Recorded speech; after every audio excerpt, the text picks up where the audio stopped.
আমার কিডনি সমস্যা ছিল, কিডনি একবারে নষ্ট হয়ে গেছিল। আমি ডায়ালিসিস করেছি দীর্ঘদিন।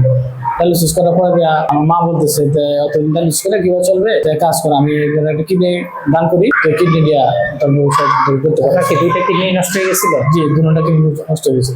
আচ্ছা, পরে আপনার মা আপনাকে একটা কিডনি দিয়েছে। মা আমাকে একটা কিডনি। আচ্ছা, উনি এখন কেমন আছে? ভালো ছিল। 18 মাস অপারেশন করেছেন চোখের, অপারেশনে সাকসেস হয়নি, না হওয়ার কারণে ব্রেন স্ট্রোক করে উনি মারা গেছে। প্রতি মাসে আপনার এই 15 থেকে 20,000 টাকার মতন খরচ লাগে, মেডিসিনের খরচ লাগে।